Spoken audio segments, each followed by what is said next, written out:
Hey guys, tonight we journey back to the misty hills and shadowy monasteries of the 11th century Rhineland to follow the quiet, curious life of one of medieval Europe's most fascinating women, Hildegard of Bingen.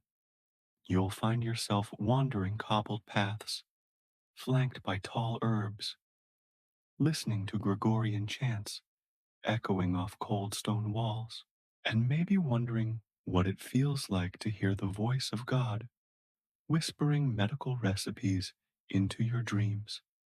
Spoiler, you probably wouldn't survive this era without a strong stomach, a lot of prayer, and maybe a tolerance for boiled root vegetables.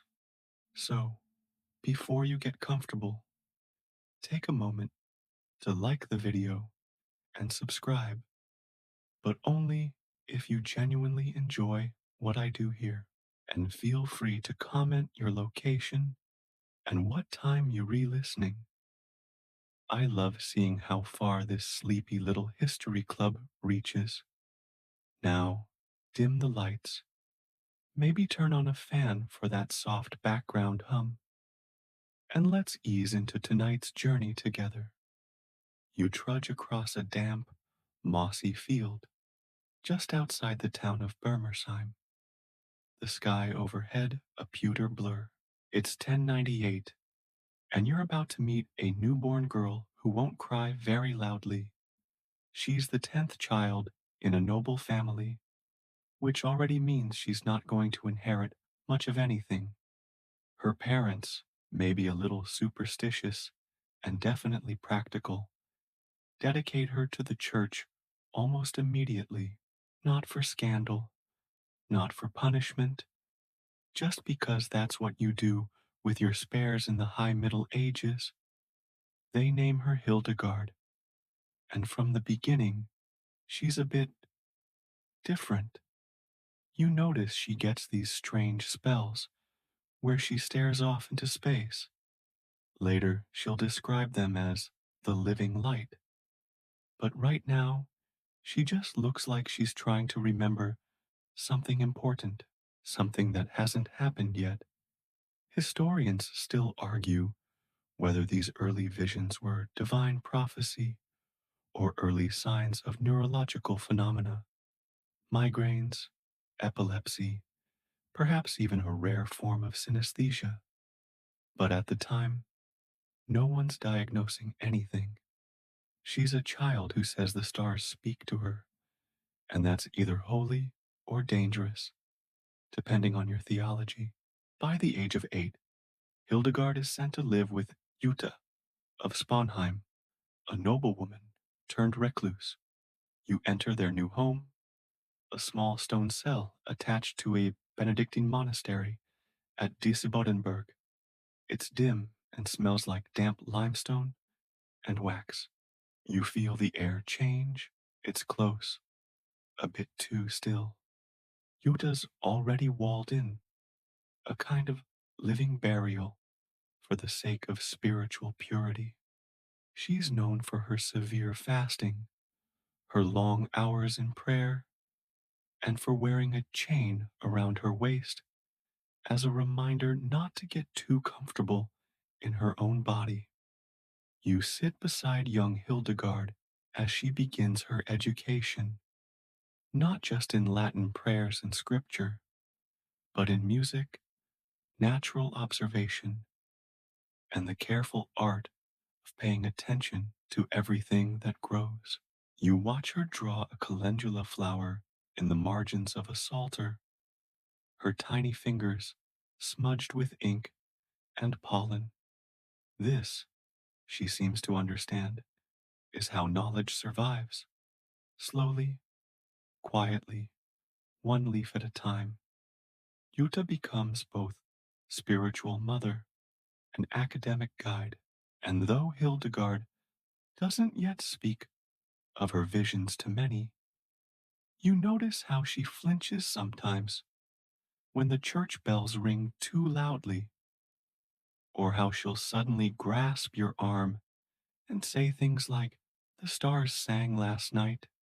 You nod, not sure what to do with that information. But you keep watching. Time passes slowly in the cloister. Seasons change, not with fireworks, but with the blooming of particular herbs. The yarrow that arrives before midsummer, the lavender that clings to the tail of autumn. Hildegard grows up inside these patterns, as confined as the garden walls, yet mentally far reaching. She begins composing hymns, not just the ones prescribed by the monastic schedule, but her own. They are unlike anything you've heard. High, spiraling, ethereal, not chants to lull, but music that seems to reach up through the clouds and tug something celestial down to earth. She writes in secret, at first, because this kind of original expression, especially from a woman, doesn't exactly get applause in like 12th century ecclesiastical circles. You help grind pigments with her, turning lapis lazuli into blue powder, used for painting illuminations that flicker in candlelight. She tells you, in her soft, steady voice, that everything has a soul: plants, rocks, even the wind, if you catch it at the right time of day.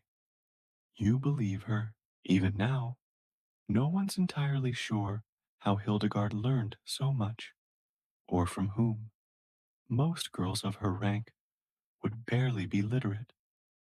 But she reads not just theology, but herbal texts, musical theory, and even the writings of early church fathers, somehow permitted, somehow memorized. Perhaps Jutta taught her more than she let on, or perhaps Hildegard taught herself, scribbling away long after the candles should have been snuffed. Outside, life is louder. Kings squabble, peasants till fields, famine looms and recedes like tide. But in the quiet heart of the cloister, Hildegard's world is expanding. By age 15, she's officially taken her vows. She becomes a nun, not a famous one, not yet, just one voice among many, rising in harmony before dawn, kneeling in chilly chapels, whispering prayers in Latin to a God who, in her case, whispers back. You awaken to the gentle clang of bells, echoing down a stone corridor. The walls are thick, the air is cool, and the floor beneath your bare feet is worn smooth from decades of pacing. You've spent a few years here now, quietly adjusting to monastic life at Dicey-Bodenberg. The routine never changes. Lauds at dawn, labor through the day, prayers at regular intervals. If you forget the time, your stomach will remind you. The meals are light: barley gruel, a little bread, maybe a few herbs steeped into something warm. Meat, only if you're dying. Cheese, a rare treat. Coffee? Ha! Try boiled fennel water. You share a small dormitory with other sisters, and while there's a sense of spiritual purpose, you're also very aware that you snore. No one mentions it, of course, because it's a sin to grumble. Still, Hildegard's bunk is the quietest one. She rarely fidgets, rarely sighs. You suspect she's dreaming of stars again. Life in a Benedictine cloister isn't all hymn singing and gardening. There are rules, so many rules. You learn to move with careful reverence, to fold your hands just so, to lower your gaze when walking past a superior. Silence isn't just golden here, it's mandatory. You spend entire afternoons in silence, kneeling on cold stone, reading passages that drift in and out of comprehension. You want to fidget, you want to yawn, You want to scratch that one mosquito bite that's been tormenting you since matins, but you don't. Discipline is the currency of this life, and yet, beneath the rigid surface, something blooms. Hildegard, now nearing her 20s, begins to take on more responsibility. She is still not abbess. Jutta remains the head. But you notice other sisters seek her out when someone falls ill or needs quiet advice. She speaks gently, but with a clarity that surprises you.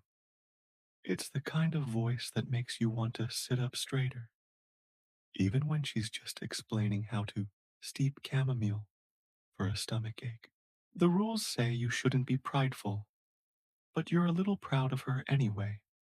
She spends more time in the scriptorium now, copying manuscripts, correcting Latin, even composing short treatises of her own.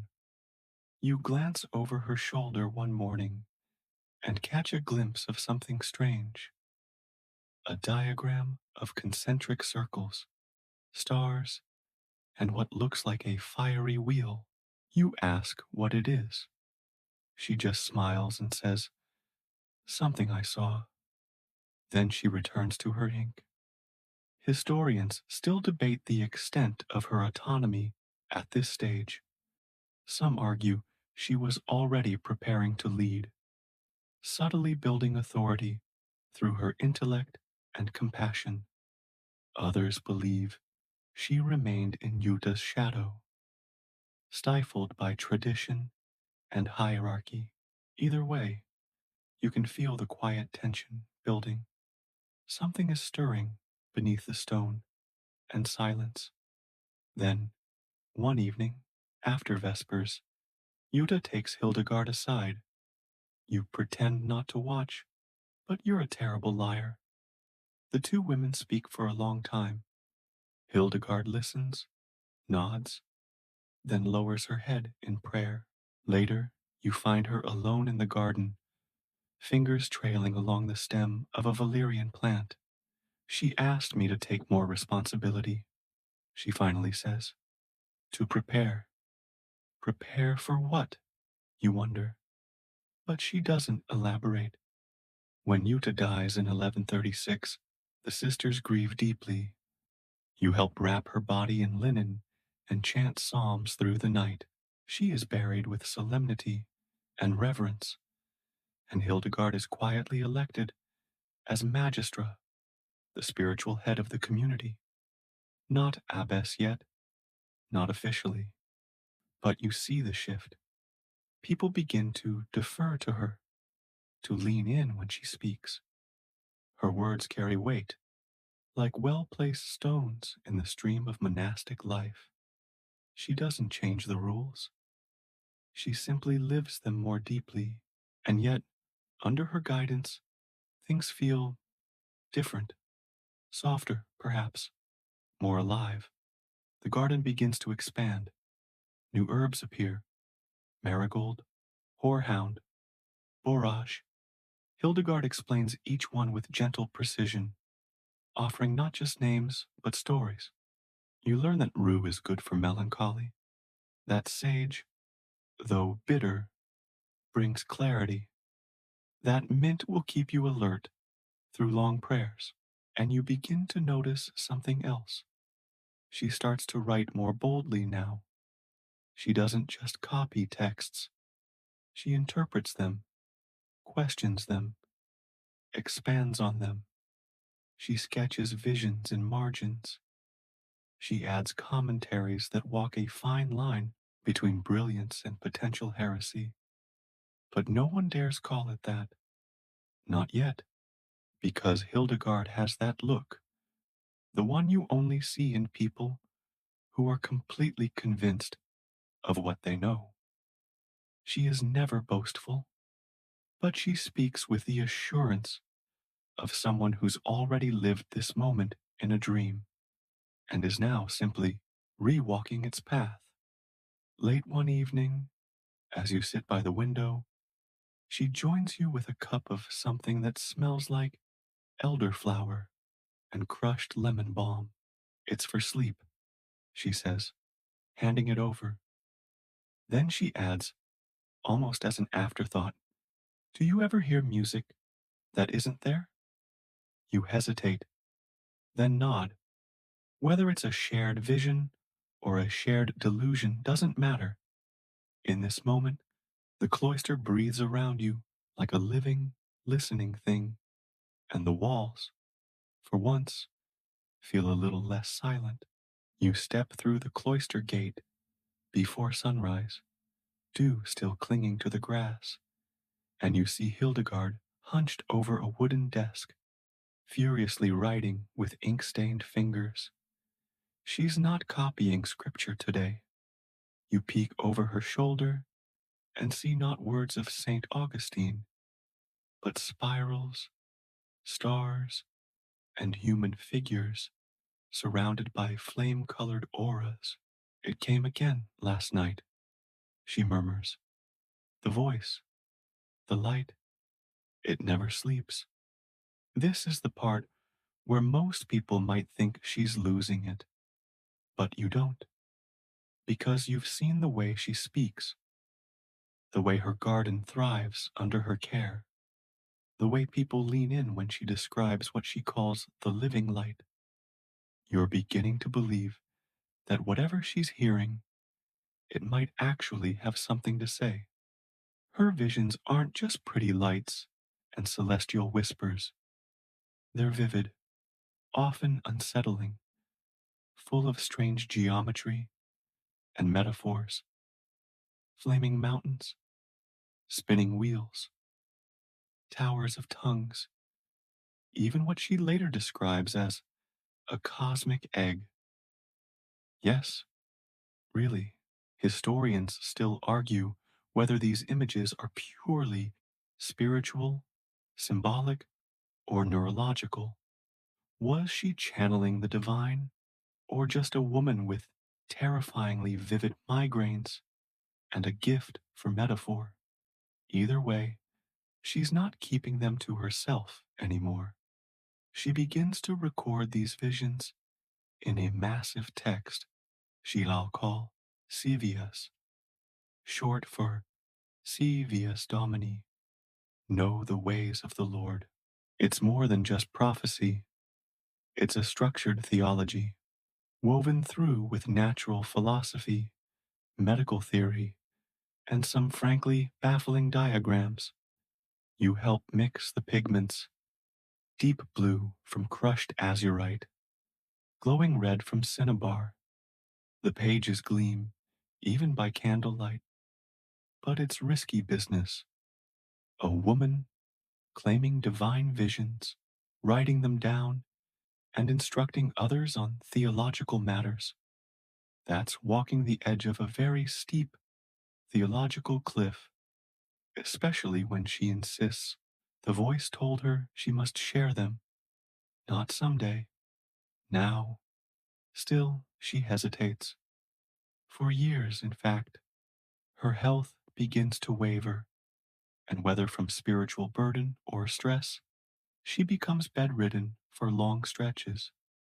You sit beside her, offering herbal broths, and gently fanning her during fevered nights. She grips your hand and whispers, I am not permitted to remain silent any longer. You believe her. The voice won't let her rest. At last, she sends word to the abbot and to higher church authorities.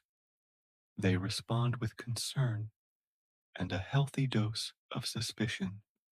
So, she writes to Bernard of Clairvaux, the most influential churchman of the time, a rock star monk, if ever there was one. His reply is cautious but encouraging, and with his support, Pope Eugenius III eventually gives her work official approval. That's right, the Pope himself reads parts of Scivias aloud during a synod. You sit in stunned silence when the letter arrives. The little cloister, with its rows of sage and lavender, is now the epicenter of something divine, or at least something officially permitted. With approval comes a kind of freedom. Hildegard speaks more openly, writes more confidently, and even begins giving spiritual counsel to visiting nobles and clergy. The woman who once trembled with visions now offers advice on the alignment of soul and body with the clarity of a seasoned physician. You notice how she balances it all. She never lets go of the garden, of the daily rhythms. She still waters the mint, still plucks marjoram before it flowers. Her mysticism is rooted, quite literally, in the earth. Every celestial wheel she envisions is mirrored in the whorls of a snail shell or the curve of a grapevine. And still, some raise eyebrows. Women shouldn't speak so loudly. They shouldn't teach. They shouldn't prophesy. But Hildegard answers these doubts not with rebellion, but with theology. She writes that woman was formed from man's rib, not his heel, not his head. So she is neither beneath nor above, but beside. It's a subtle challenge, a theological mic drop, delivered in monastic Latin and wrapped in herbal wisdom. One evening, you find her holding a small, nearly translucent feather. It's from a dove, she says, placing it between the pages of Civias. The voice told me, be like the feather, weightless in the wind of God's will. You want to say that sounds peaceful, but also kind of exhausting. You just nod. There's still danger, of course. Not all the clergy support her. Not all the monks respect her insight. Some say she's meddling in affairs beyond her station, but others begin to send her letters, hundreds over the years, asking for counsel, interpretation, healing. Even Emperor Frederick Barbarossa will eventually write to her. But we're not there yet.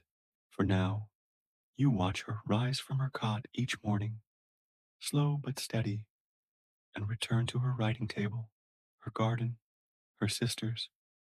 You follow her to the infirmary, where she places cooled wine compresses on the heads of the feverish and speaks softly about balance, of humors, of seasons, of the soul's alignment with the stars. She tells you that illness comes when the soul forgets its harmony with the world, that healing is not just herbs and tinctures, but restoring that balance. You begin to understand that her visions aren't just messages from beyond. They, real language she uses to describe the invisible workings of everything, spirit and body, heaven and time. And in that dim cell, under a flickering oil lamp, the girl who once saw living light in her dreams now becomes a woman who teaches others to see it too. The garden isn't large, not really, just a rectangular plot tucked behind the main cloister wall, bordered by low stone and shaded by a few crooked apple trees. But to you, it's a whole world. You follow Hildegard there each morning after lauds, your breath clouding the cool air as she checks the soil with fingers calloused from years of ink and prayer. She hums to herself, tunelessly but contentedly, and runs her hands over the leaves like she's greeting old friends.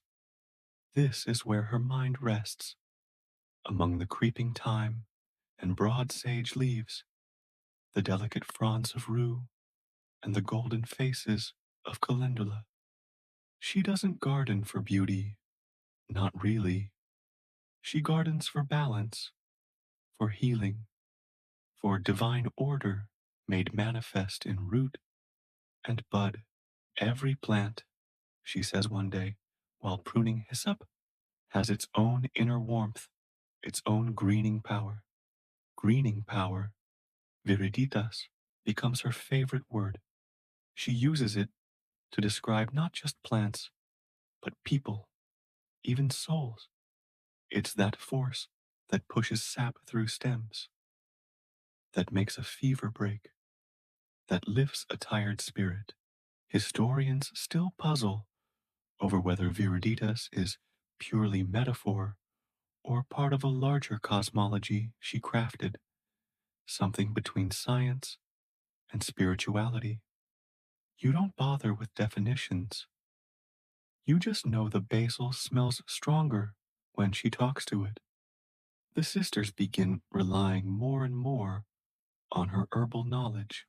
You help harvest nettle carefully, soak elderflowers in rainwater, and grind dried wormwood into fine powder for mysterious digestive ailments. There's no pharmacy here, only what grows within reach and what memory can recall. Not all her remedies are exactly standard. You raise an eyebrow when she insists that certain stomach pains can be eased by sleeping with a warmed stone pressed to the belly, or that licorice root, when chewed while reciting psalms, clears more than just the throat. But it works, often enough to quiet any doubts. And when it doesn't, she listens, adjusts, and tries again. There's something satisfying about this rhythm. Plant, tend, harvest, heal. It feels older than the monastery, older even than the Latin prayers echoing down the halls. And Hildegard moves through it like someone who never forgot how the garden grew before the fall. She begins keeping a record. You help her sort through scraps of parchment, organize her notes into what will eventually become parts of Physica, her great treatise on natural history and medicine. It's not alphabetical, it's not even particularly linear, but it's thorough. Herbs, trees, stones, animals, even the medicinal uses of beer, which she recommends warm, by the way, and preferably seasoned with herbs like galangal. She describes how plants carry different temperaments, some warm and dry, others cool and moist, and how these qualities interact with human conditions. You never thought to compare a fennel bulb to a melancholy monk, but now you can't stop seeing the resemblance. And she believes in harmony, that too much heat, too much bile, too much worry, even too much prayer can throw a person out of alignment. You laugh when she scolds you for skipping your garden duties in favor of extra matins. God doesn't need you exhausted, she says, handing you a bunch of lemon balm. Drink this, then rest. You start to notice that she speaks of creation like it's one big, interconnected poem. The stars affect the tides, which affect the plants, which affect the people. Even a cough isn't just a cough. It's a symptom of imbalance, a whisper from your body that something is amiss in the greater symphony. She teaches the novices too, not just theology, but how to plant dill, how to identify mugwort by smell alone, how to listen to your own pulse and know what it's trying to say. You're no expert, but you've started sleeping better since you began sipping her rosemary decoctions. Coincidence? Maybe. But the dreams are vivid now, like hers. Still, not everyone's convinced. A few monks mutter about improper focus, about how women ought to concern themselves with prayers, not poultices. But Hildegard doesn't argue. She simply keeps working, healing, teaching, letting results speak where words would only provoke. One afternoon, you find her crouched near the back wall, examining a weed you've pulled a dozen times before. Leave this one, she says. Its bitterness is useful.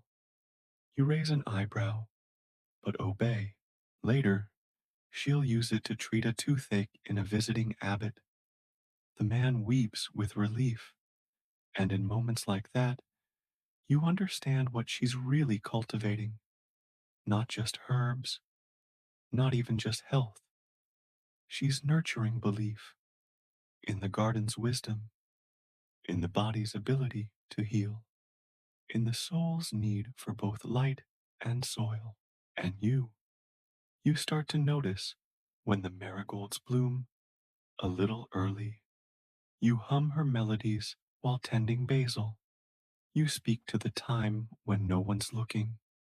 You, too, begin to feel the pulse of viriditas, slow, strong, and steady beneath your feet. You're sitting beside Hildegard, a candle flickering low. When she finally puts down her quill, exhales slowly, and says, "It's time." She doesn't mean bedtime. You wish she did. But instead, she means it's time to speak her visions aloud, not just to trusted sisters or in secret letters to sympathetic monks, but publicly, as in to the church, the big one. You brace yourself. She has been writing scivias in secret for years now, guided, she says, by the voice of the living light.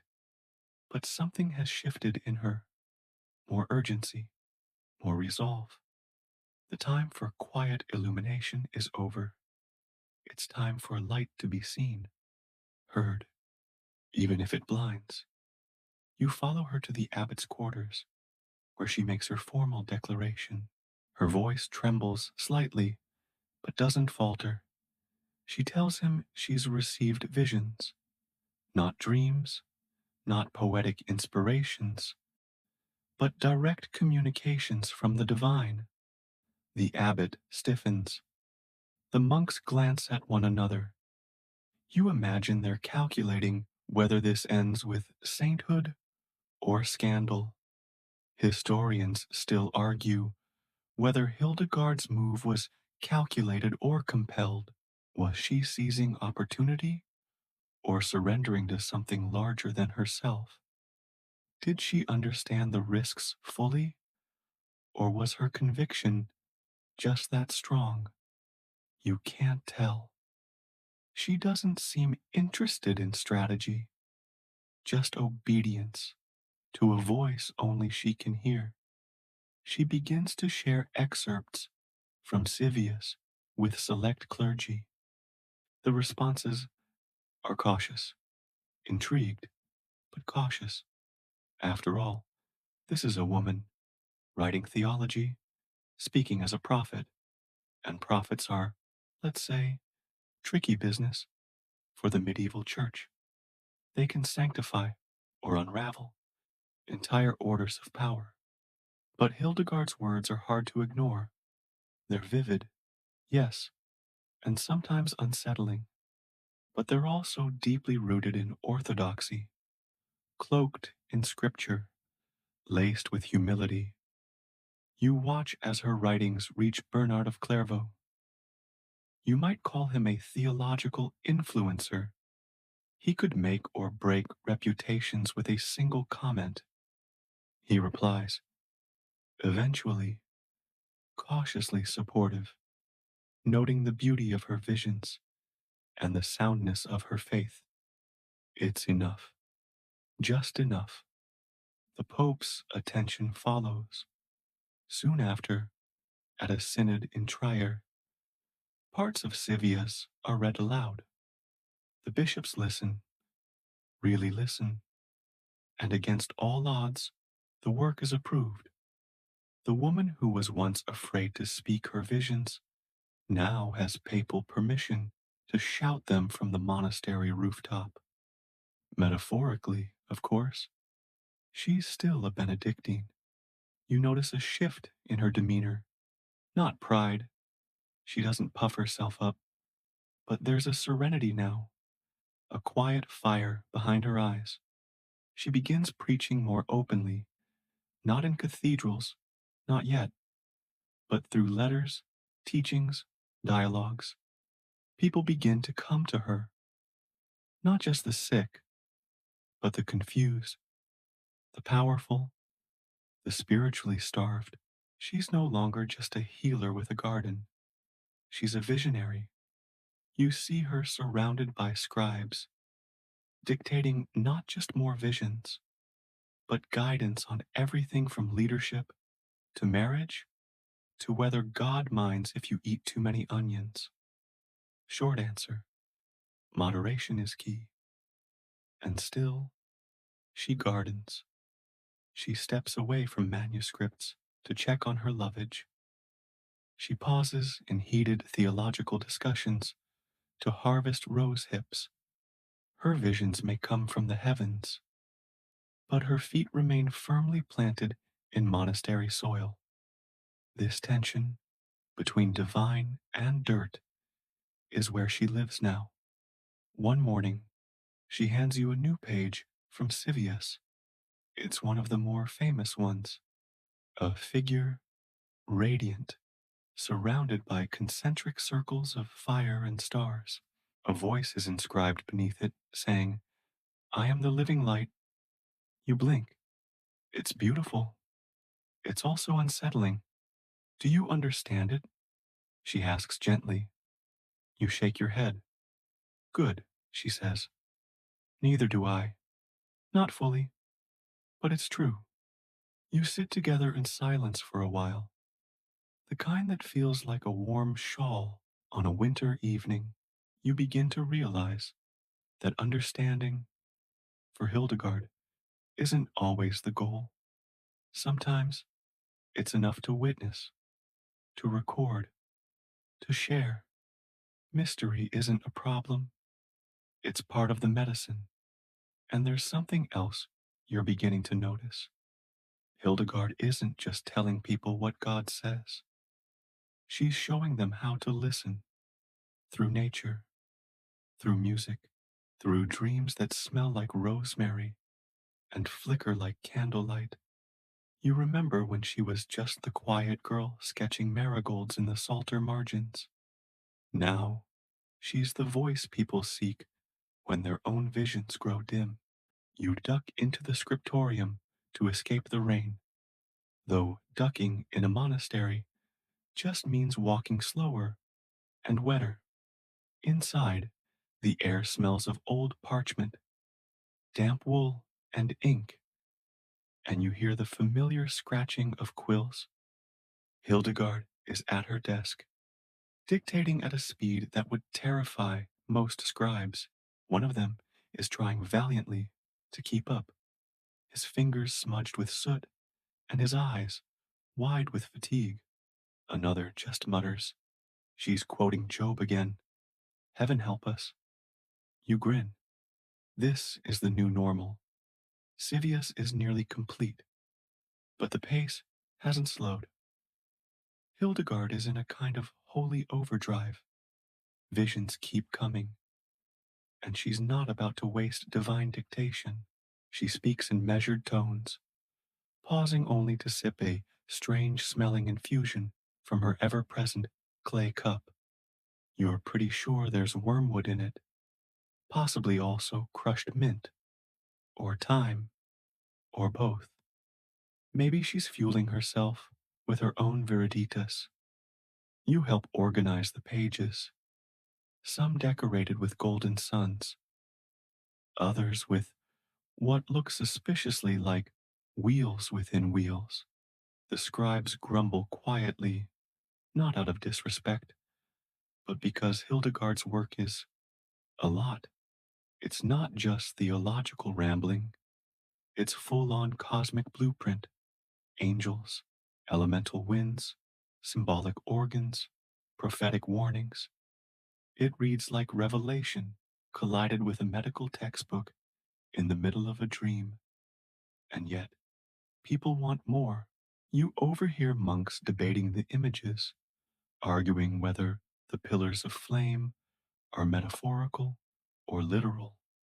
Some say her visions resemble earlier apocalyptic writings. Others suspect she's inventing something wholly new. Historians today still argue over that. Is Hildegard expanding on accepted doctrine or quietly reshaping it under a veil of divine instruction? Meanwhile, the bishops can't decide what to do with her. On one hand, she's an educated woman, clearly brilliant. On the other hand, she's an educated woman, clearly brilliant. It's not a simple category to file away in a tidy ecclesiastical cabinet. Some support her, some tolerate her. A few clearly hope she'll just run out of visions. Spoiler, she doesn't. What surprises you is how unfazed she seems by the friction. You expect nerves, hesitation. Instead, Hildegard writes letters, lots of letters. Some are gentle encouragements to struggling sisters. Others? Well, you watch her absolutely roast a bishop for allowing lax behavior in his clergy. She has a gift for pious scolding. You copy the text carefully, trying not to snort when she compares poor pastoral leadership to a sheepfold with no gate. One day, she receives a letter from a noblewoman asking about spiritual despair. Hildegard's response is 3 pages long and somehow manages to reference cinnamon, the nature of fire, and the importance of not doubting one's greening soul. You sit there in awe, rereading the last line. Even when you cannot feel the light, you are still warmed by it. You don't cry. You just need to wipe your eyes because of candle smoke. Obviously, more people begin to arrive. Pilgrims, petitioners, curious theologians, even skeptics. Some just want healing. Others want answers. A few want to argue, but Hildegard always greets them with the same calm gaze, the same patient hospitality. She serves them broth with sage and leeks. She listens. Then she speaks, usually softly, but with the weight of someone who has stood barefoot in a thunderstorm and heard it call her by name. And through it all, she still teaches. She insists on educating the younger sisters. Scripture, yes, but also science. She explains how to identify bloodletting days based on the moon, how to avoid imbalance by eating moist foods in dry seasons, how to detect spiritual ailments masquerading as stomach pain. You assist in the infirmary more often now. She places your hands over a patient's brow and says, "Feel the fever, but also listen to the body's story." You have no idea what that means, but you nod because you're beginning to feel that story too. The scribes complain about sore hands. The bishops squint suspiciously.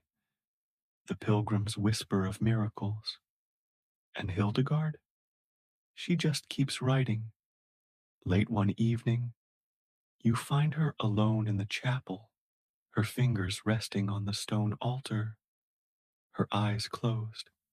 "Sometimes," she says, without looking at you, "the visions come like thunder.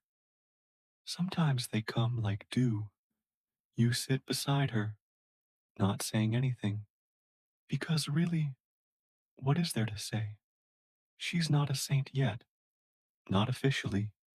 She's just a woman in a stone room, listening to voices from the sky and the soil, and somehow turning them into language. the rest of the world can understand. The mist clings low to the fields as you follow Hildegard through the outer gate, baskets swinging at her side. The sun hasn't yet cleared the hills, but she's already moving with purpose. Today's collection includes sweet Sicily, yarrow, and something she refuses to name until you find it yourself. Discernment, she murmurs, is part of the cure. By now, her reputation has grown far beyond the cloister walls. Nobles send messengers with wax-sealed letters requesting her medical opinions. She receives small parcels from other monasteries, samples of dried herbs, tinctures, even animal horns, for her analysis.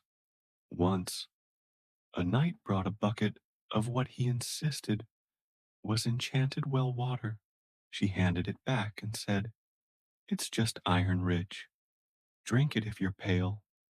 She's known in whispers and in song, now not just as the visionary nun, but as the woman who can cure migraines with scented oils, calm anxiety with vinegar foot baths, and banish melancholy with a special blend of ground cloves and prayer. And yet, Hildegard insists it's not just about treating symptoms. Healing is harmony, she explains, as you dry calendula petals. If the soul is distressed, the liver will rebel. You don't entirely follow that logic, but you've seen enough people walk away from her infirmary with steadier steps and clearer eyes to stop questioning it.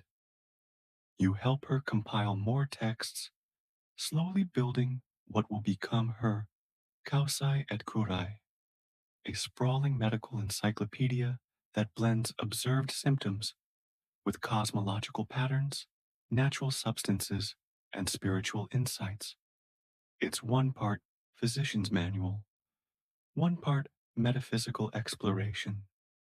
She categorizes diseases by their spiritual roots: grief, pride, lust, sloth.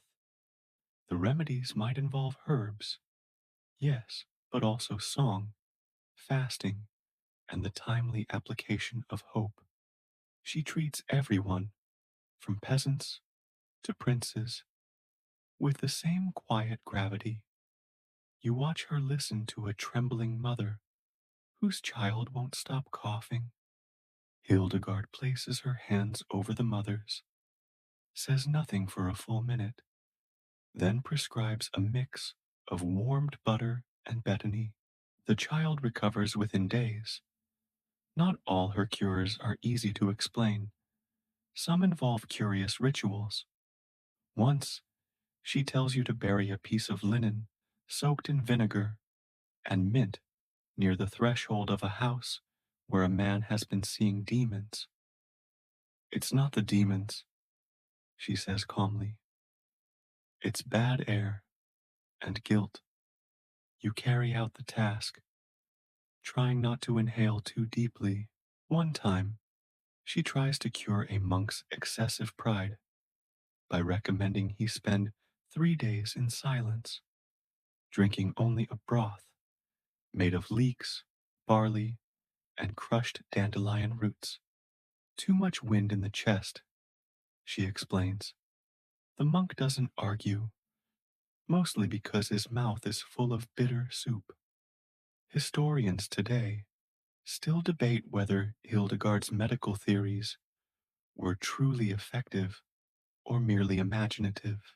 There are parallels with Galenic theory, certainly, but her emphasis on inner spiritual alignment is more personal, almost psychological. She treats not just the wound, but the worldview. You transcribe her notes as she speaks of how different herbs communicate their intentions, how nettle stings to awaken circulation, how lavender calms not just the senses, but the unruly thoughts that follow grief, you wonder if it's metaphor or something deeper. She just smiles and says, God speaks in the flavor. She does not claim ownership of this knowledge. It was given. She says plainly, I am only the mouth. And yet, you see how she refines it, how she tests, adjusts, and gently nudges tradition with her observations. If the voices are divine, they are also practical. She begins sending herbal remedies by courier, small cloth pouches of dried sage, chamomile salves, powders mixed with precise instructions. Some recipients write back, astonished. Others remain silent, which she takes as either good health or bad handwriting. You help harvest bay leaves one afternoon when a writer appears, delivering a letter with an imperial seal. Hildegard reads it aloud. A nobleman has recurring fevers, and no physician has helped. He requests her intervention. She nods, sends instructions, and includes a small vial of golden balm. He needs faith, she tells you, and time. Not all are healed. Some die, despite her efforts.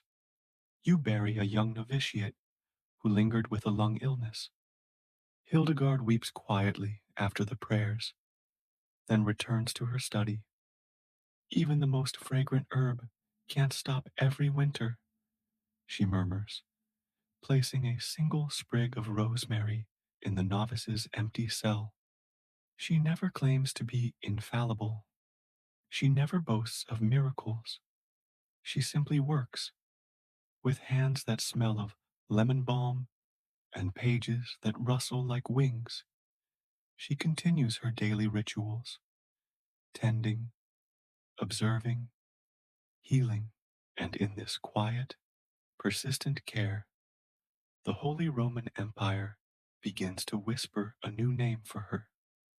Not just prophet, not just abbess, but the Sibyl of the Rhine, a woman who listens to heaven and translates it with garden-stained fingers. The decision comes suddenly, but not without warning. Hildegard has been restless for months, pacing more than usual, spending long hours staring out at the mist-wrapped hills. We need to move, she says one morning, her voice steady. You blink, unsure if she's talking about stretching your legs or relocating an entire monastery. She means the latter. Disibodenberg has become too small, too constraining. The monks, while respectful, still hold the power, and Hildegard, by now, has grown into a force of her own, a teacher, a healer, a writer, a prophet. Her sisters look to her not just for guidance, but for vision, and visions need space. She petitions the abbot for permission to establish a new convent. He says no, several times, politely, then less politely. He cites tradition, vows, the stability of place. She listens quietly, nods, then writes a flurry of letters to bishops, to noble patrons, to anyone who might help. And when the resistance continues, she falls ill, not theatrically, not performatively, genuinely. Her body gives out. She lies in bed for weeks, too weak to rise. The voice says, I must go, she whispers, and until I do, it will not grant me strength. You believe her. Even the abbot begins to doubt his stance. Eventually, permission is granted, grudgingly, with strings.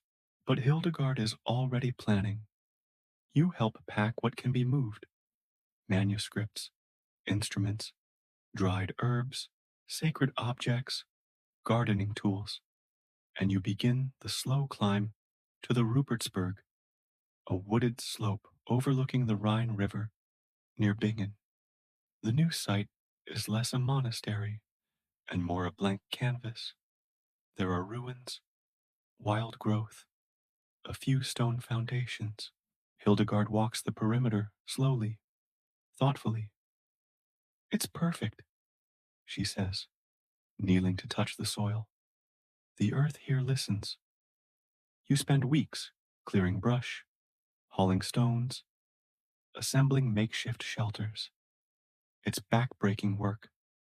The nuns, accustomed to the quiet routines of D.C. Bodenberg, now carry buckets of mortar and hammer beams into place.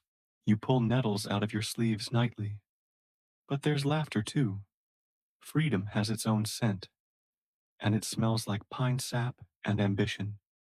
The new convent takes shape, modest at first.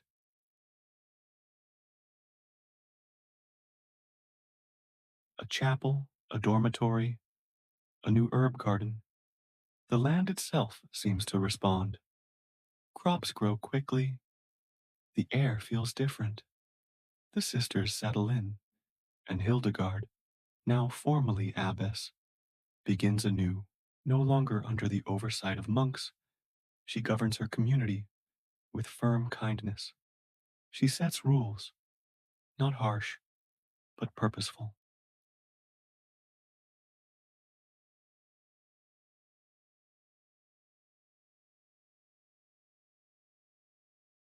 Each sister contributes to both prayer and labor.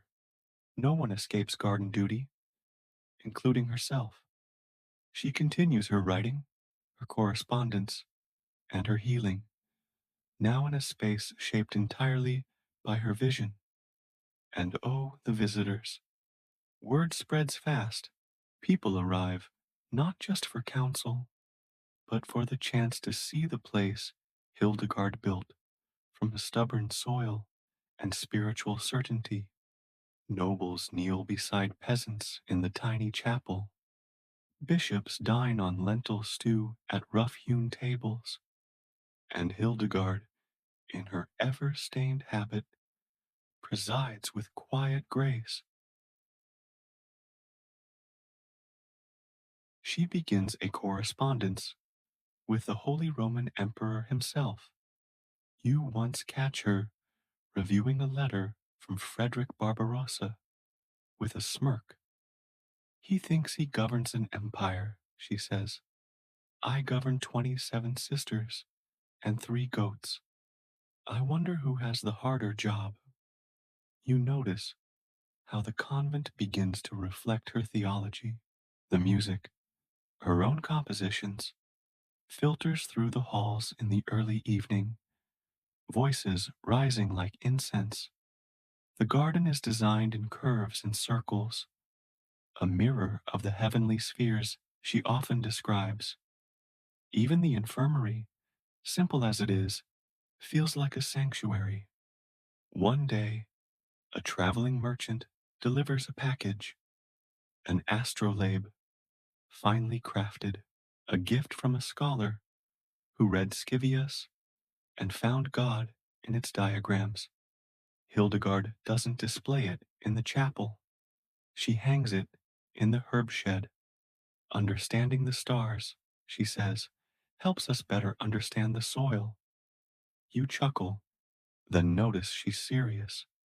The Rupertsberg becomes not just a religious house, but a center of thought, a place where mysticism, medicine, music, and philosophy blend without friction. You assist with visitors, some curious, some skeptical, all reverent. One cardinal arrives in disguise to witness her speak, then leaves with tears in his eyes and rosemary in his pocket. Still, challenges persist. Funding is tight.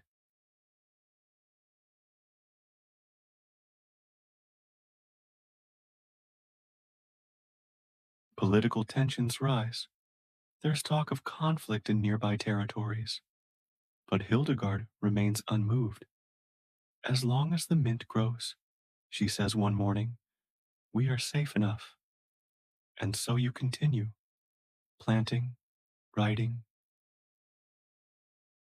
listening, watching as Hildegard transforms not just a hillside, but the very idea of what a woman, what a cloistered nun can be. She is no longer just a voice in the shadows. She is now the architect of sacred space, the abbess of a vision made manifest in stone and leaf. You're sorting dried comfrey in the herb shed when you overhear Hildegard dictating yet another letter. Her tone is firm, unwavering. You were placed in power, not to dominate, she says aloud, but to tend, like a gardener tending his field. You peek around the corner and raise your eyebrows. Who's that for? You whisper. She smiles faintly.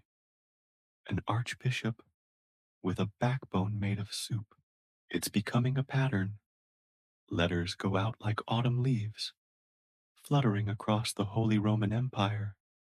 Some are gentle nudges toward humility, others less so. Her words are as sharp as valerian root when needed. You've seen grown men flinch at her handwriting. She writes to popes, emperors, abbots, wayward bishops, each one addressed not as a subject to be chastised, but as a soul in need of remembering its place in the cosmic order. She doesn't threaten. She invokes the order of creation. A crooked tree may still bear fruit, she tells one nobleman, but you are no tree. You are a fence post, and even that has its limits. You begin to see what others have started whispering about. Hildegard isn't just a mystic. She's something closer to a political conscience, a very calm, garden-scented conscience that occasionally calls you out for arrogance via metaphor. And she's bold. When Emperor Frederick Barbarossa aligns with an anti-pope, Hildegard doesn't blink. She writes him directly. Your soul is a city under siege, she says, but you have the keys. He doesn't reply, but he also stops pushing his candidate quite so hard. Coincidence? Probably not. Historians still argue whether Hildegard's influence was truly political or more moral and symbolic. But her timing is uncanny. Her letters arrive like a north wind, cool, bracing, hard to ignore, and people listen. Not always immediately, but eventually. She doesn't shy from difficult topics. When a woman writes to confess despair over her place in the church, Hildegard writes back, God's breath moves through you, whether you speak or remain silent. But if you choose silence, be sure it is not fear that closes your lips. You help her sort responses. Some are glowing with praise, others bristle with defensiveness. One bishop writes back, suggesting she remember her station. She reads it, shrugs, and drops it into the fire without a word. And still, the letters multiply. Even within the convent, her leadership deepens. She establishes schedules that balance prayer and labor, song and silence. She introduces new hymns, her own compositions, that climb in spirals, unlike the plainchants used elsewhere. At first, some sisters struggle with the unfamiliar melodies. They're too high, one novice complains. They're meant to lift you, Hildegard replies. And they do. Slowly, beautifully, the music becomes part of the daily rhythm. Her pieces shimmer through the halls, carried by women's voices, echoing off stone like beams of light. Visitors arrive, hoping to hear it. Pilgrims sit quietly through vespers, eyes closed, as choirs intone lines about cosmic fire and the soul's greening. No one's quite sure what it all means, but no one forgets it. You begin to realize something. Hildegard doesn't see roles as rigid. To her, everything and everyone exist on a kind of spectrum, spiritual, physical, even political. She sees a bishop as a healer, an emperor as a steward, a nun as a prophet, and a garden as a cathedral of green. One afternoon, she calls you aside and places a tattered piece of parchment in your hands. Copy this, she says. It's a litany of virtues, written like poetry, each one a feminine figure: wisdom, justice, compassion, mercy. Not abstract concepts, but living voices. Women, all of them. You glance up. Did the voice give you this? She smiles. She did. That she catches your attention. Hildegard has long spoken of the feminine face, of divinity, not instead of God as Father, but alongside. Her theology is capacious, flexible, deeply rooted in Scripture, but open like a flower toward mystery. You understand now why some fear her. It's not the visions, it's the freedom she grants others to imagine more than they were told they were allowed. Her confidence grows.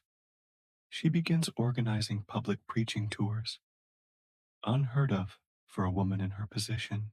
The church doesn't ban it outright, but they certainly don't encourage it. Still, she travels to Trier, to Cologne, to Mainz. Her sermons draw crowds.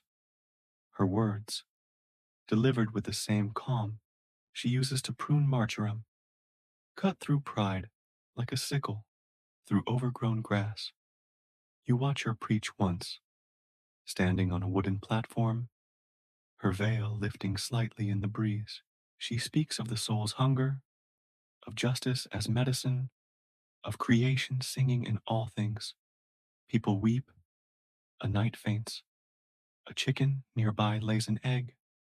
You're not sure which of those is the miracle. Maybe all three. And at the end of the day, she returns. Not to luxury, not to laurels, but to her room, her herbs, her sisters. She removes her veil, drinks her nettle tea, and murmurs, "The world spins fast." But the garden waits. The chapel is quieter than usual tonight, though the scent of beeswax and chamomile still lingers in the air. You sit near the back, cross-legged on the stone floor, as the sisters begin to hum one of Hildegard's own hymns. It doesn't start low and heavy like the traditional chants. This one rises immediately, like breath escaping into stars. Hildegard's music is everywhere now. She composes more and more of it, not just as prayer, but as medicine. The voice taught me, she once told you, that music can untangle the soul.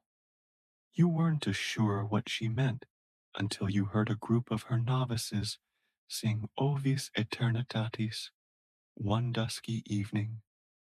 The notes didn't lull you to sleep. They woke something else, something like clarity, like peace that hums just under your skin. She calls music a bridge between body and spirit, between earth and the divine. And unlike much of the music of her time, Hildegard writes for women's voices, high, pure, soaring. It's not just beautiful, it's radical. In a world where women's words are often confined to margins, she gives them melodies no one can ignore. You help her copy the scores, delicate neumes inked onto broad staves, and you begin to notice the unusual intervals, wide leaps, sudden shifts. This isn't meant to be easy to sing, it's meant to elevate. You wonder if that's how she sees people too, not as finished, but as always capable of rising. Her collection grows, eventually forming what scholars now call the Symphonia Harmoniae Celestium Revelationum, a symphony of the harmony of celestial revelations. No pressure, right? The sisters learn each piece by heart. You hum them while tending herbs, catch yourself singing them while sorting nettles, and when pilgrims arrive, exhausted and half lost, it's this music that greets them, drifting like incense through the convent halls. One older man, a merchant with a chronic cough, stands frozen during a performance. Afterward, he confesses, I haven't wept since my wife passed. Until now. Hildegard hands him a satchel of thyme and a copy of the lyrics. She believes the body has its own music, its own tuning. That illness is dissonance. That healing is, in part, the process of returning to harmony. That's not a metaphor for her. It's literal. You see it in how she combines disciplines: music, medicine, theology. It's all one to her, all part of the same song. When a sister suffers nightmares, Hildegard prescribes valerian tea and a midnight chant in the Phrygian mode. When a noblewoman arrives racked with grief, she recommends a poultice of sage and a song cycle dedicated to the Virgin. Historians debate how she learned musical theory so deeply. There were no music conservatories for cloistered women, but Hildegard didn't wait for permission.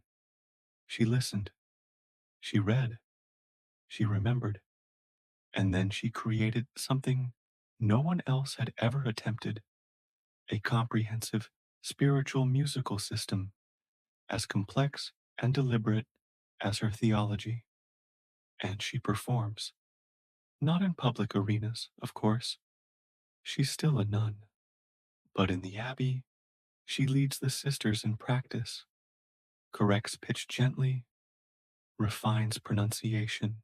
You've watched her lift a faltering voice with just a glance. Her presence alone is a tuning fork. One night, she tries something new, a morality play set to music. Ordo Virtutum, she calls it, the order of the virtues. It's unlike anything ever performed. A full cast of abstract virtues: hope, humility, mercy, each singing their parts in divine harmony. Only one character doesn't sing: the devil. He shouts and growls because, as Hildegard says, the devil lost music when he lost heaven. You help paint the simple backdrops. The audience, mostly sisters and a few curious clerics, sits in awe. When the final notes fade, no one claps. It feels too sacred for that. Afterward, Hildegard sips her usual nettle tea, not quite smiling. It needs more light in the final chorus, she says. You think it's already perfect, but she always sees what can be tuned. And yet, there's no ego in it. She doesn't claim genius. If you compliment her, she brushes it off. The voice gave me melodies. I only arranged them, but you know better. You've seen the way she strains to transcribe certain rhythms: the sleepless nights, the whispered prayers for clarity. You've seen the joy in her eyes when the harmonies land just right, when a chorus glides like swallows through an open sky. You've come to understand something else too. Hildegard isn't trying to impress the church. She's not chasing glory. She's simply making audible what she hears when she's quiet enough to listen. The music of the stars, the pulse of sap in spring, the cry of souls trying to remember how to sing. And in the dim chapel, candlelight flickering over stone, you feel it, that harmony, that deep, slow chord vibrating through time, reminding you that the divine doesn't just thunder from mountain tops. Sometimes it sings in a garden through the voice of a woman who dared to write her own notes in the silence. The sun sits low over the hillside garden, casting long shadows across the thyme beds. You kneel beside Hildegard as she gently presses soil around a newly transplanted angelica. It's sensitive to too much sun, she notes, then adds, but it still needs warmth. You nod, pretending you knew that. You didn't.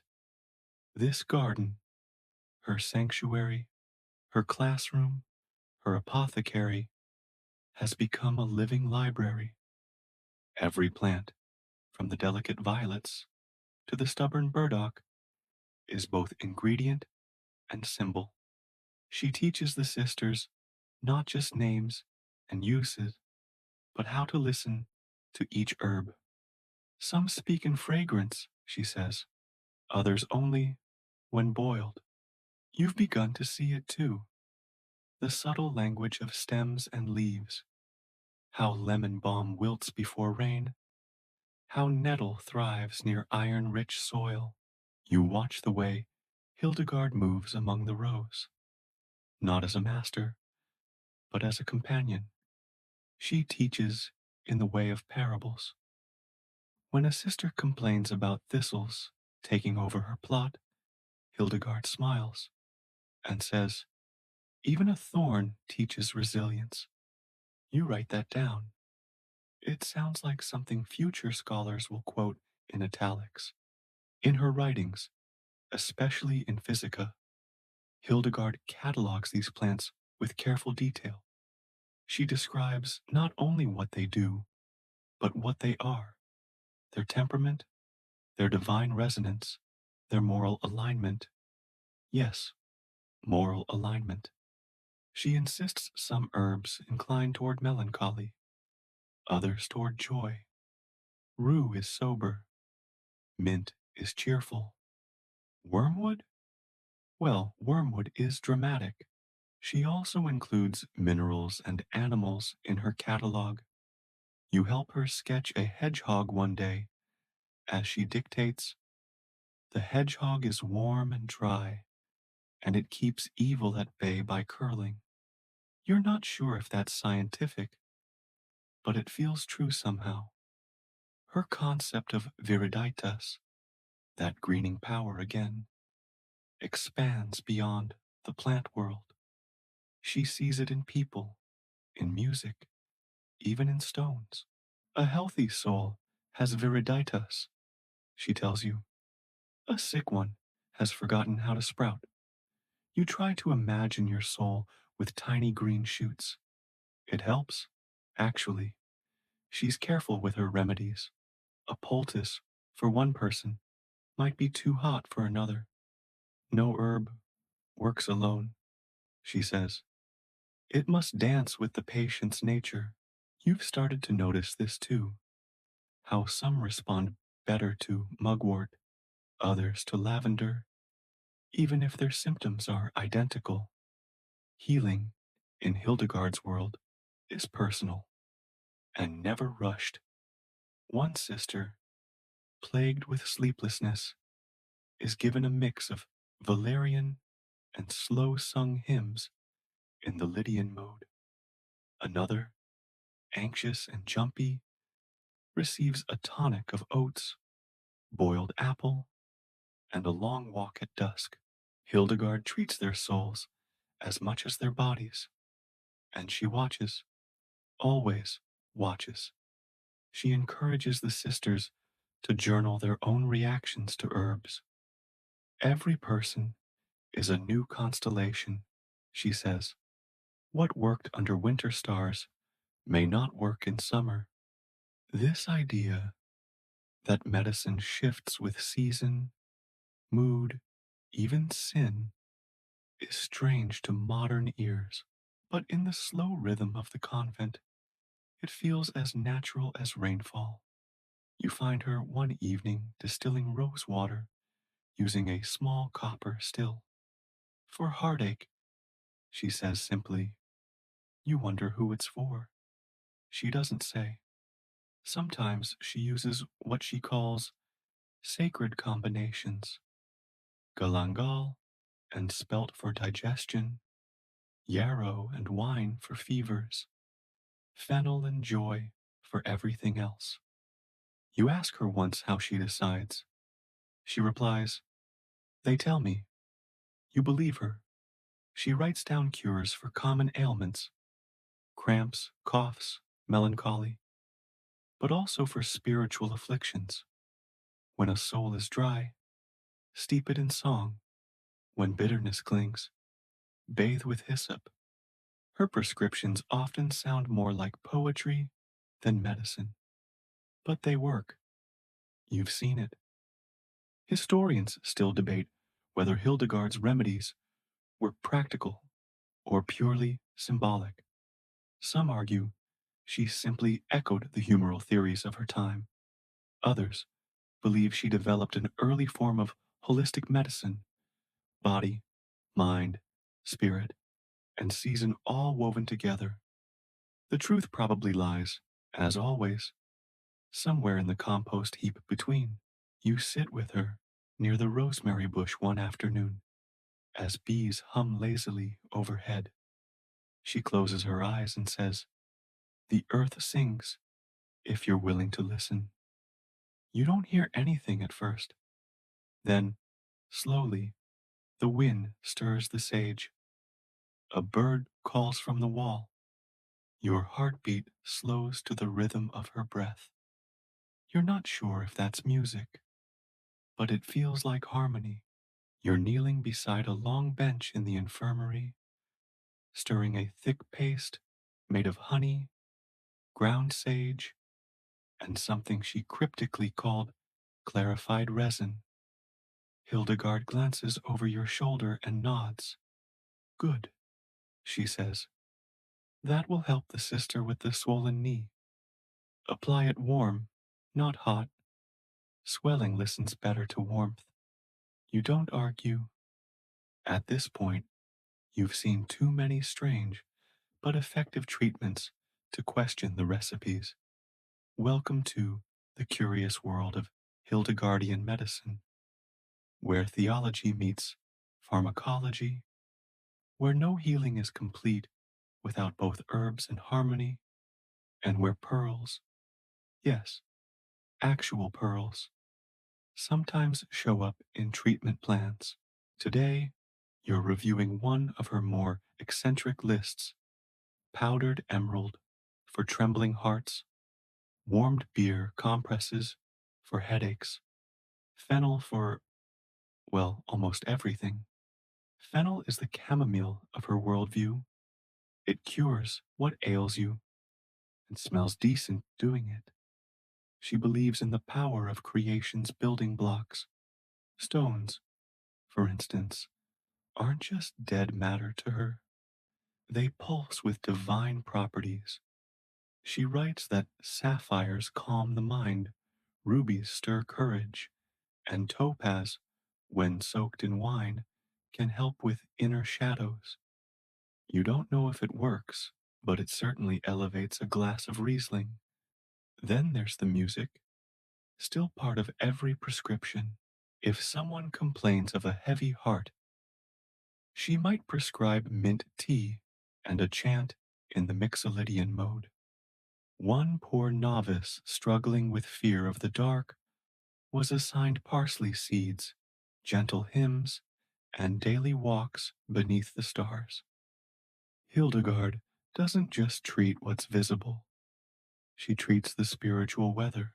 You help bind a broken finger one afternoon and overhear her lecturing a young sister on how too much sorrow clogs the liver. That might not pass peer review today, but you watch the girl's ass shoulders relax after a massage with marjoram oil and a listening ear. She doesn't use leeches, at least not often. She prefers warming stones and herbal oils to draw blood where needed, but she's not opposed to traditional medieval methods, just selective. She studies each case, she adjusts, and always she watches the soul's alignment. One case stands out. A merchant's wife arrives, pale and frail, with what seems like a wasting illness. She's been to physicians, all of whom prescribed purges and bloodletting. Hildegard listens quietly, offers a tonic made from warm goat's milk, fennel, and a trace of ground oyster shell. She also asks the woman to stop eating pickled onions and to sing quietly before each meal.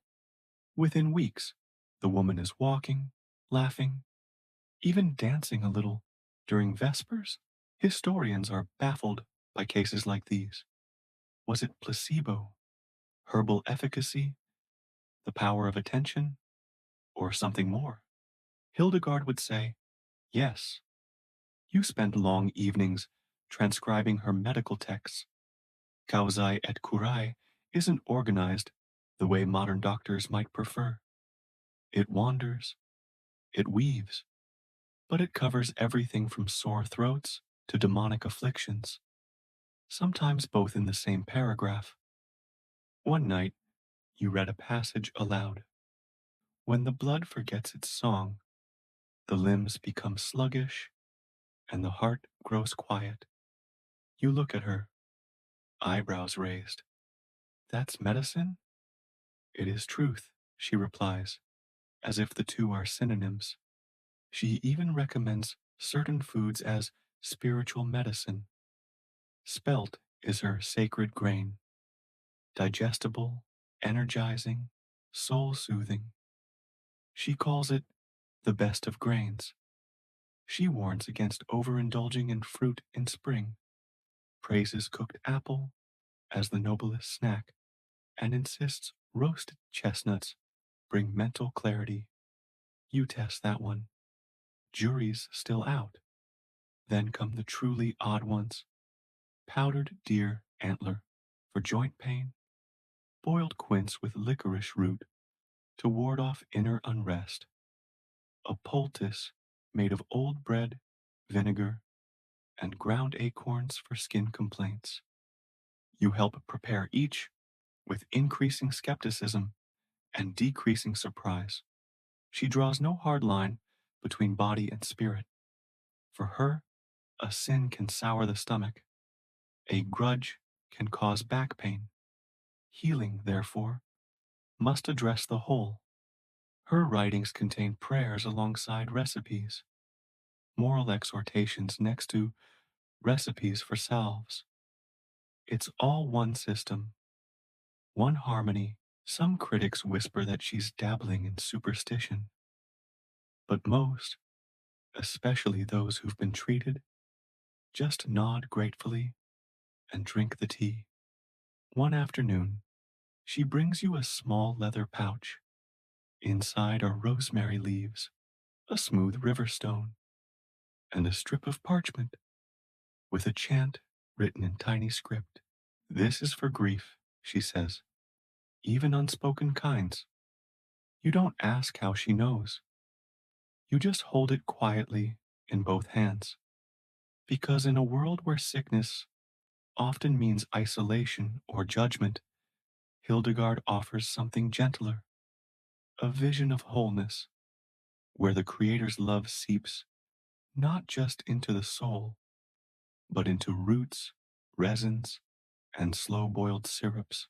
And whether or not every remedy works, you begin to notice everyone who visits her leaves standing a little straighter. You notice it first in her hands, how she moves them more slowly, how the quill trembles slightly in her grip. She doesn't mention it. Hildegard is not the sort to complain, but you begin to assist more, stepping in to stir her herbal brews, to lift the heavier manuscripts, to carry baskets of rosemary from the garden. She's in her 80s now, a miracle by medieval standards. Most of her childhood companions have passed. Even some of her earliest sisters now rest beneath the orchard trees she once planted. The convent carries their memory gently in the songs, in the soil, in the slow, intentional way everyone moves now, like preserving a rhythm. One crisp evening, as twilight folds around the hills, a comet appears in the sky. You're standing outside with her, half distracted by a list of tinctures you forgot to label, when she looks up and freezes. Look, she murmurs, and you follow her gaze. A bright streak, long, blazing, unnaturally still in its motion. You can feel the air tense, the sisters gathering, murmuring prayers. Some whisper warnings of war or plague. Comets mean omens, always have. But Hildegard simply nods, as if greeting an old acquaintance. A sign, she says, of cleansing, of reminder, not of fear. She doesn't elaborate. Later, you find her hunched at her writing table, describing the vision the comet stirred. She sees towers crumbling, but also gardens reborn, souls weighed in balance, melodies restored. She writes until dawn, her eyes red, her posture rigid, her tea gone cold. She keeps writing in the days that follow. Even as her body protests, she pours her remaining strength into letters, into final visions, into instructions for the garden. Let the valerian grow wild on the east wall, she tells you. The bees love it. Her last major controversy comes not from a vision, but from a burial. A nobleman dies, one who had been excommunicated by the church, but confessed before death. His family begs for him to be buried on holy ground. Hildegard, confident in his repentance, allows it. The bishops object. Strongly, they order the body removed. She refuses. He confessed, she argues. He returned. Mercy is stronger than memory. They threaten interdict, cutting off her community from sacraments, even music. She stands her ground. The battle drags for months. She writes letter after letter, not to plead, but to teach. Her words blend theology with compassion, doctrine with rooted certainty. What use is faith, she writes, if it cannot lift even one fallen soul? Eventually, the church relents, not with apologies, but with silence. The interdict is lifted. The music returns. The bells ring again, soft and sure. You find her in the garden that evening, resting beneath the apple tree, eyes half closed. The wind is lighter, she says. Even the earth breathes again. She becomes quieter in those final months. Not withdrawn, just gentler. She spends more time in the garden, humming melodies you've never heard. She blesses the younger sisters one by one. She speaks often of light, how it curves, how it lingers in corners, how it returns after rain. You ask her once if she's afraid. She smiles. Of what? I've seen the soul from within and the stars from above. I've danced in visions and wept in prayers. I've planted mint and sung to fire. No, child, I am not afraid. And one morning, she simply doesn't rise. You find her in bed, her breath soft, her face turned toward the small window. A sprig of lavender rests beside her pillow. Her hands are folded, but not clenched, just resting. The sisters gather, the bell rings, and the garden somehow is silent. Even the bees seem to pause. You help prepare her body, wash her gently, dress her in the same simple habit she wore on feast days. You lay rosemary at her feet and mint in her hands, and when the burial prayers are sung, you hear her melodies, high and bright and unmistakably hers, rising through every voice. And though the world will go on debating her, her claims, her cures, her visions, those of you who lived beside her already know she was not a woman of confusion. She was a woman of clarity, of harmony, of fierce, quiet light, and she did not vanish. She simply returned to the greening. You notice it first in her hands, how she moves them more slowly, how the quill trembles slightly in her grip. She doesn't mention it. Hildegard is not the sort to complain, but you begin to assist more, stepping in to stir her herbal brews, to lift the heavier manuscripts, to carry baskets of rosemary from the garden. She's in her 80s now, a miracle by medieval standards. Most of her childhood companions have passed. Even some of her earliest sisters now rest beneath the orchard trees she once planted. The convent carries their memory gently in the songs, in the soil, in the slow, intentional way everyone moves now, like preserving a rhythm. One crisp evening, as twilight folds around the hills, a comet appears in the sky. You're standing outside with her, half distracted by a list of tinctures you forgot to label, when she looks up and freezes. Look, she murmurs, and you follow her gaze. A bright streak, long, blazing, unnaturally still in its motion. You can feel the air tense, the sisters gathering, murmuring prayers. Some whisper warnings of war or plague. Comets mean omens, always have, but Hildegard simply nods as if greeting an old acquaintance. A sign, she says, of cleansing, of reminder, not of fear. She doesn't elaborate. Later, you find her hunched at her writing table, describing the vision the comet stirred.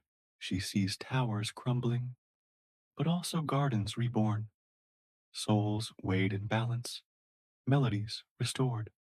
She writes until dawn, her eyes red, her posture rigid, her tea gone cold. She keeps writing in the days that follow. Even as her body protests, she pours her remaining strength into letters, into final visions, into instructions for the garden. Let the valerian grow wild on the east wall, she tells you. The bees love it. Her last major controversy comes not from a vision, but from a burial. A nobleman dies, one who had been excommunicated by the church, but confessed before death. His family begs for him to be buried on holy ground. Hildegard, confident in his repentance, allows it. The bishops object. Strongly, they order the body removed. She refuses. He confessed, she argues. He returned. Mercy is stronger than memory. They threaten interdict, cutting off her community from sacraments, even music. She stands her ground. The battle drags for months. She writes letter after letter, not to plead, but to teach. Her words blend theology with compassion, doctrine with rooted certainty. What use is faith, she writes, if it cannot lift even one fallen soul? Eventually, the church relents, not with apologies, but with silence. The interdict is lifted, the music returns, the bells ring again, soft and sure. You find her in the garden that evening, resting beneath the apple tree, eyes half closed. The wind is lighter, she says. Even the earth breathes again. She becomes quieter in those final months, not withdrawn, just gentler. She spends more time in the garden, humming melodies you've never heard. She blesses the younger sisters one by one. She speaks often of light, how it curves, how it lingers in corners, how it returns after rain. You ask her once if she's afraid. She smiles. Of what? I've seen the soul from within and the stars from above. I've danced in visions and wept in prayers. I've planted mint and sung to fire. No, child, I am not afraid. And one morning, she simply doesn't rise. You find her in bed, her breath soft, her face turned toward the small window. A sprig of lavender rests beside her pillow. Her hands are folded, but not clenched, just resting. The sisters gather, the bell rings, and the garden somehow is silent. Even the bees seem to pause. You help prepare her body, wash her gently, dress her in the same simple habit she wore on feast days. You lay rosemary at her feet and mint in her hands, and when the burial prayers are sung, you hear her melodies, high and bright and unmistakably hers, rising through every voice. And though the world will go on debating her, her claims, her cures, her visions, those of you who lived beside her already know she was not a woman of confusion.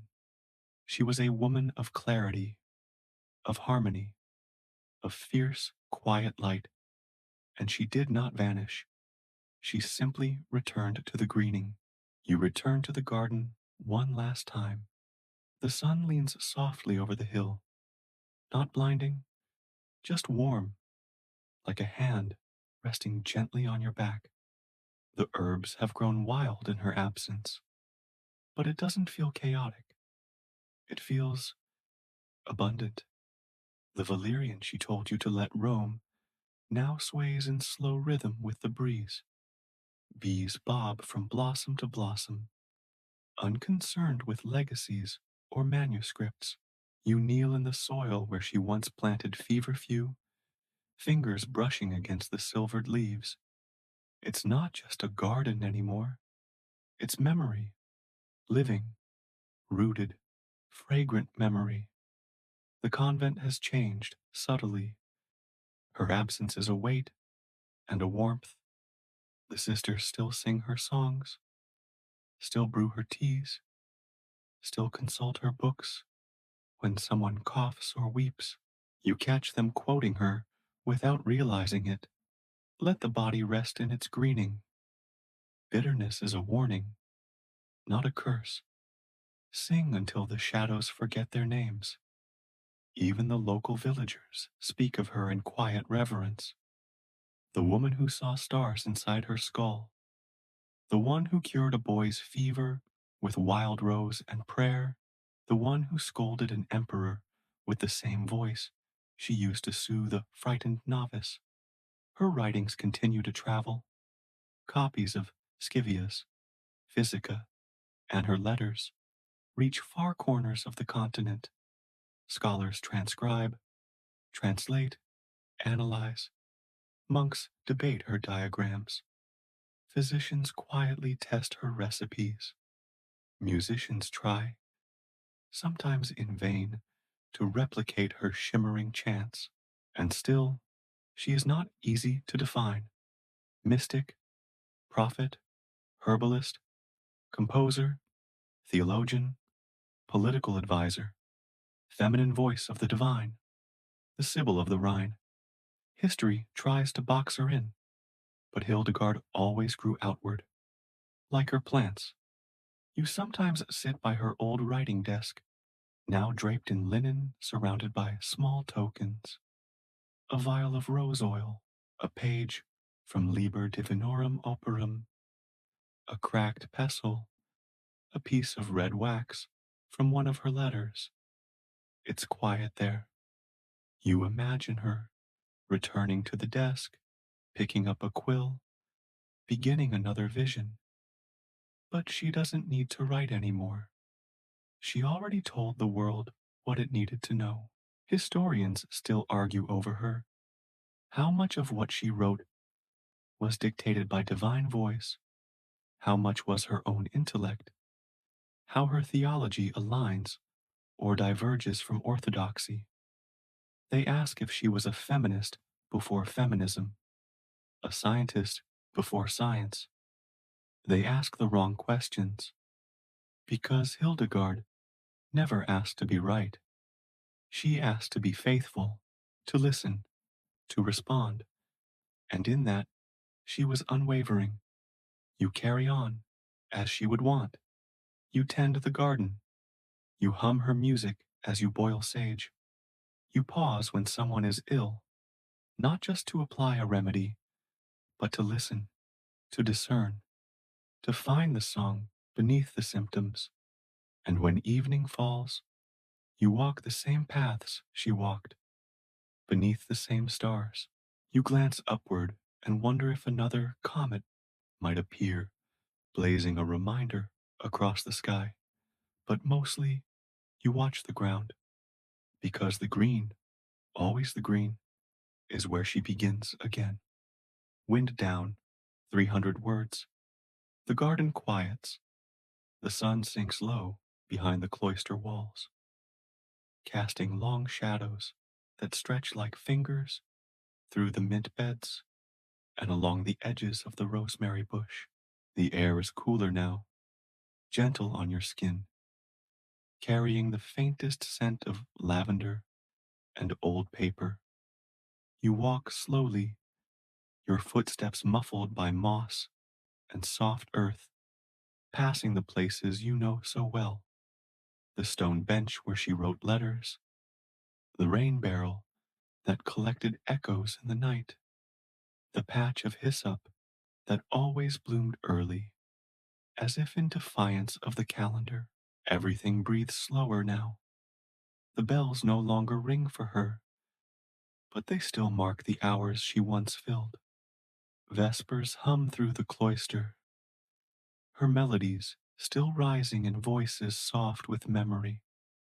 A sister carries a jar of calendula oil to the infirmary, humming under her breath, and you sit by the apple tree, the one that leans a little, the one she loved most. The breeze stirs the leaves, a quiet rustle like a lullaby. You close your eyes. Her voice, not loud, not even clear, seems to murmur just beyond the wind. Greening is always possible. Your shoulders soften, your breath deepens, and the garden, this gentle, sacred space, wraps itself around you like a soft blanket. Nothing is rushed here. Nothing demands. Only this quiet pulse of growth, of healing, of slow, steady being. Sleep now. The herbs will still be here in the morning. The stars will keep their song. And the green, always the green, will rise again.